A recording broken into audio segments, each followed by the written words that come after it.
ये इसलिए खोला कि आपने से किसी ने भी, वैसे तो आपने जो काम दिया था वो भी नहीं किया होगा घर से, लेकिन ये तो दिया भी नहीं था, तो ये तो डेफिनेटली नहीं किया होगा। क्या है, हमें P4 में देना है नंबर वाले सवाल सॉल्व करने हैं और ट्रिग्नोमेट्री का सवाल सॉल्व करना है, और अगर इसमें कोई डिफरेंशिएशन का है तो वो भी सवाल सॉल्व करना है इंशाल्लाह, ठीक है। ओके।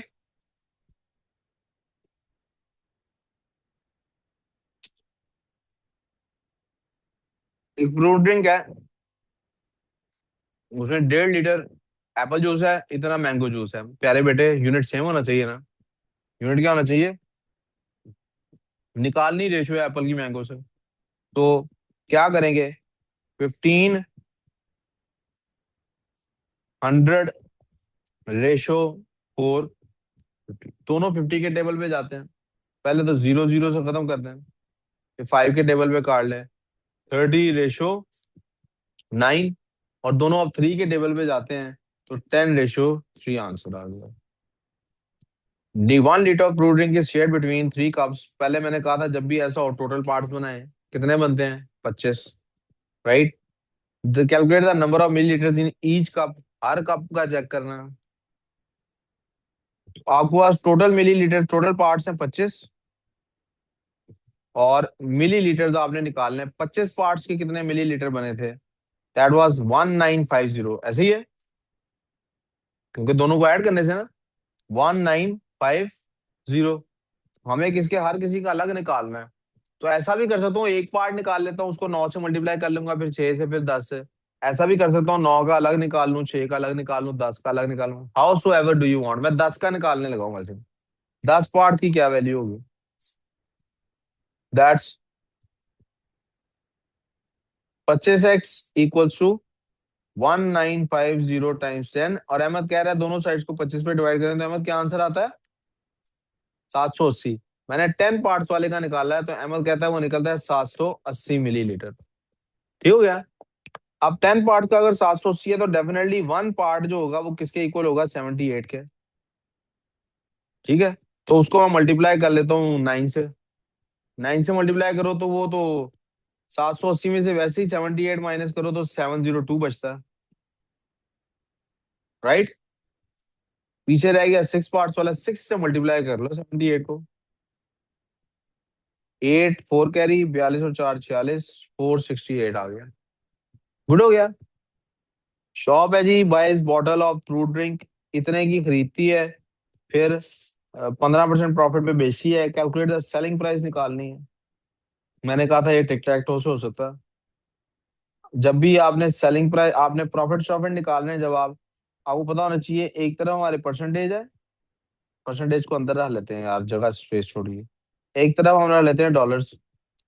तो 100% वैल्यू किसको देनी है, ओरिजिनल प्राइस को, दैट वाज 3.20। और सेलिंग प्राइस निकालनी है, मतलब आप प्रॉफिट ऐड होने के बाद वाली प्राइस निकाल रहे हैं, प्रॉफिट ऐड होने के, तो बजाय इसके कि प्रॉफिट निकाल के ऐड करें, डायरेक्टली 115 पे निकालना है। बकर doesn't look like you are focusing. 100x = zone out हो गया बकर, घर से किया है काम। तो करना चाहिए था, दोनों साइड्स को 100 पे डिवाइड कर लें। x = क्या आ रहा है भाई, $3.68 की बेच। The number of bottle student sold has grown exponentially. Exponential growth है। एक्सपोनेंशियल ग्रोथ का क्या मतलब है, एक्सपोनेंशियल ग्रोथ वाला फॉर्मूला लगना है, at a rate of 25% per year. साल उसका मतलब उसका साइकिल कितनी देर का है, साल का साइकिल कितनी देर का है, 5 years ago द शॉप, ये हमारी ओरिजिनल वैल्यू आ गई। फॉर्मूला आना चाहिए, P final amount is principal amount 1 + R/100 और number of cycles. Principal amount कितनी थी हमारे पास, 16620। 1 प्लस रेट कितना है, 2.5/100, और नंबर ऑफ ईयर्स कितने, 5। कैलकुलेटर में वैल्यू डाले, आंसर निकल आएगा। इट इज, कहते हैं जी 18,804 बॉटल्स। 0.0045 आ रहा था वो, चूंकि नंबर ऑफ बॉटल्स है, तो हम पॉइंट्स के बाद वाली वैल्यू को इग्नोर कर देंगे। Okay, yes. Bottles of juices are इतने सेंटीमीटर टॉल है, टोटल 23 है। Correct to nearest millimetre, nearest, गलत, 0.5 मिलीमीटर है ना। अब 0.5 मिलीमीटर तो नहीं है बेटे, गलत तो। अच्छा ठीक है चलो, मुझे ये सेंटीमीटर्स में है तो उसको भी किसमें निकालना है।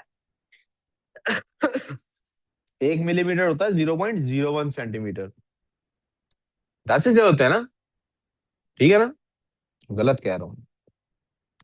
उत्तर एक होता है 0.1 इसका ऑफ करना है, इसको डिवाइड करना है 2 पे, क्या आ गया 0.05 प्लस माइनस करना, ठीक है। अब इसमें 0.05 अगर मैं माइनस करूं तो ये बन जाता है 18.45, और दूसरी तरफ 18 पॉइंट। ऑनलाइन वाले बच्चों आपको समझ आ रही है, जी सर। लड़कियों आपको आवाज आ रही है, समझ आ रही है।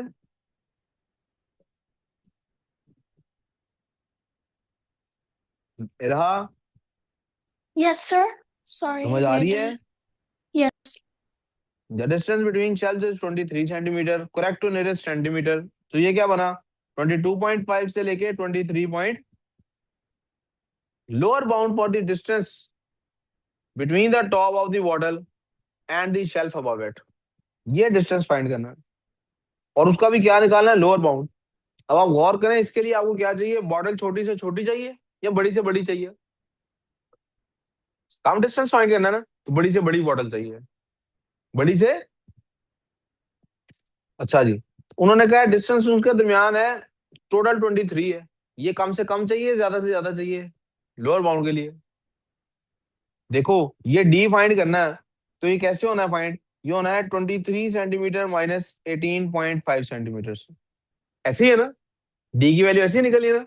आई want the value of D to be very small, मैं क्या चाहता हूँ कोसाइन के डी की वैल्यू बहुत कम हो, तो मैं इसका लोअर बाउंड लूंगा और इसका अपर बाउंड लूंगा, ठीक हो गया।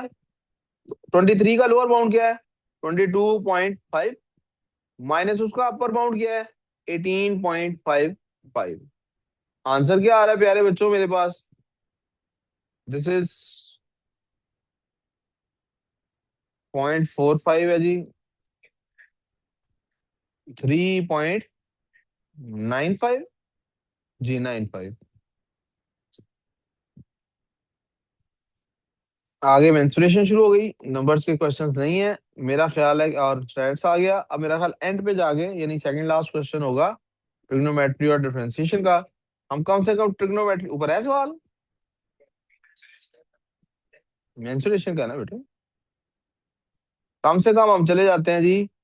आ, एक कम से कम ट्रिग्नोमेट्री का सवाल हम सॉल्व कर लेते हैं अगर हमारे पास मौजूद है ट्रिग्नोमेट्री। ऑफ कोर्स मेंसुरेशन में भी ट्रिग्नोमेट्री यूज होती है, but we are talking about pure trigonometric ratios वाले क्वेश्चंस।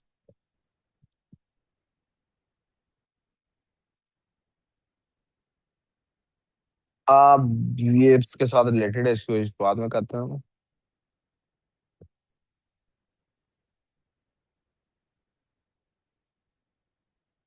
कोऑर्डिनेट ज्योमेट्री है जी ये, डिफरेंशिएशन आ गया, ट्रिग्नोमेट्री का इसमें सवाल नजर नहीं आया, तो डिफरेंशिएशन का सवाल कर लेते हैं। ये लाइस ऑन अ कर्व है, the curve has derived function, ये डेरिवेटिव वाला फंक्शन है उसका, show that is a stationary point, ये क्या है,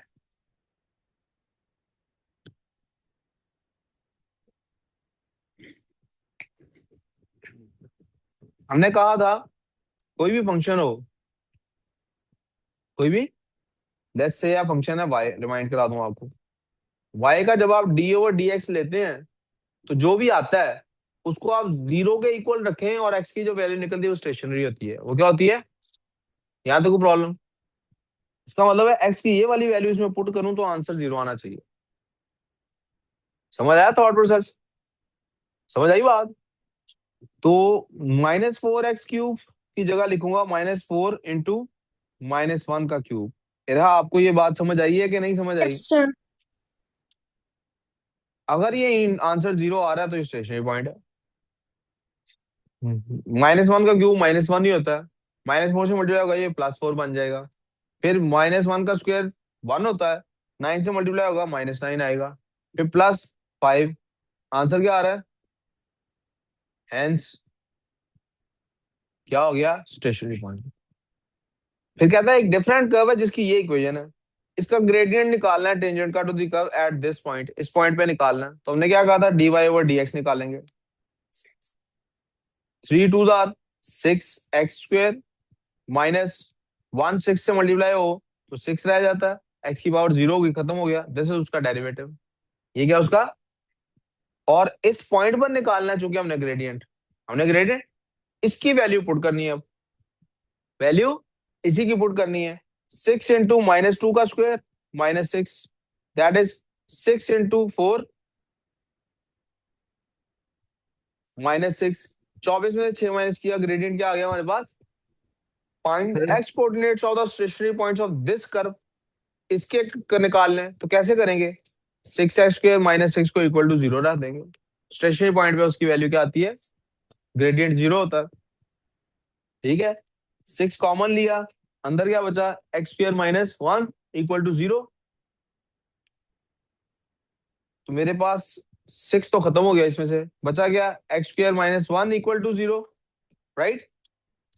और ये आपको पता है क्या होता है, x -1 into x+1 equal to 0। तो फिर क्या होता है, या तो x -1 इक्वल टू 0 होता है और x+1 इक्वल टू 0 होता है। अलीशा समझ आ रही है यहां तक। तो फिर x की वैल्यू या तो 1 है और x की वैल्यू क्या है, 1 एंड -1 आ गई। And that is all for today. Please घर से पेपर सॉल्व करें ताकि आप ज्यादा से ज्यादा काम कर सकें।